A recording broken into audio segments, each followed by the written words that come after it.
Assalamualaikum warahmatullahi wabarakatuh. Perkenalkan, nama saya Selin Marcelina dari kelas C2 Perbankan Syariah NIM 19504-193. Di sini saya akan menerangkan tentang pengertian konsumsi, teori konsumsi dalam Islam.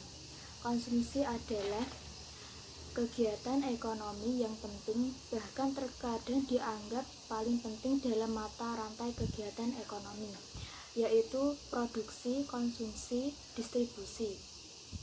Berdasarkan Kamus Besar Bahasa Indonesia, konsumsi diartikan sebagai pemakaian barang hasil produksi berupa pakaian, makanan, dan lain sebagainya, atau barang-barang yang langsung memenuhi kebutuhan hidup manusia.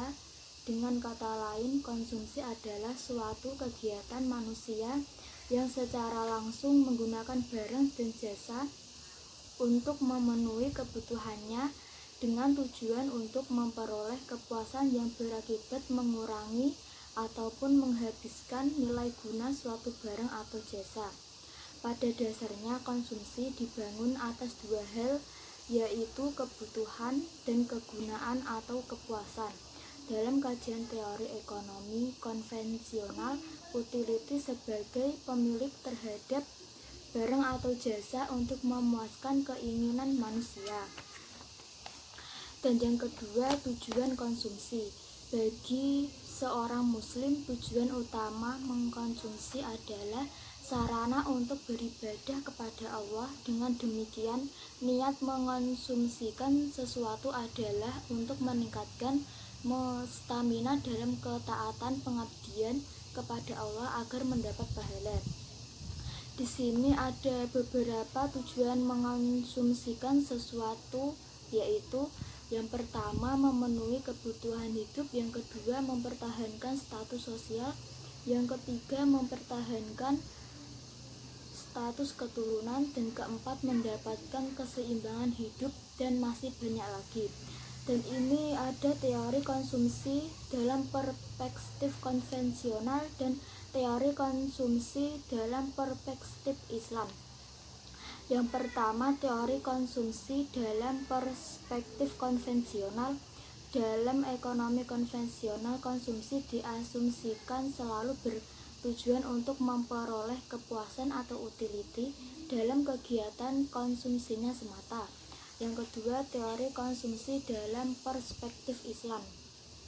Dalam pendekatan ekonomi Islam, menurut M.A. Manan, konsumsi adalah permintaan, sedangkan produksi adalah penawaran atau penyediaan.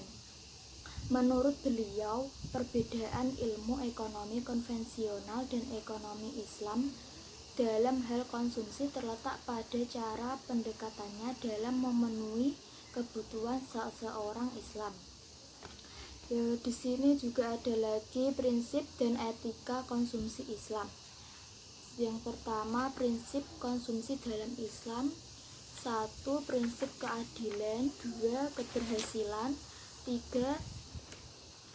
Prinsip kesederhanaan, kemurahan hati, dan moralitas. Dan yang kedua, etika konsumsi Islam. A. Tauhid.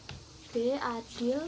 Dan yang ketiga, selanjutnya saya akan menjelaskan tentang gambar kurva ini. Titik X menunjukkan persinggungan antara kurva Z dengan kurva C, atau di mana Y sama dengan C.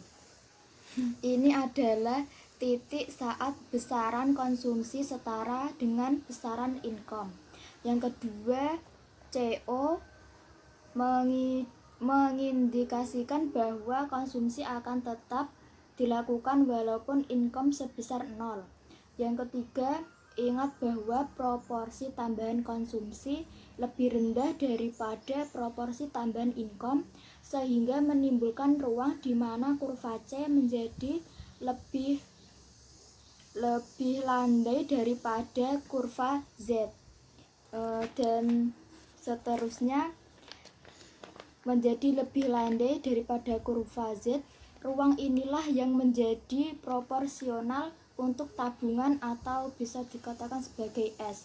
Yang terakhir adalah ruang sebelum titik X menunjukkan konsumsi income. Untuk memenuhi hal tersebut bisa diambil dari tabungan terdahulu atau melakukan pinjaman. Sekian dari presentasi saya, mohon maaf jika ada salah kata. Wassalamualaikum warahmatullahi wabarakatuh.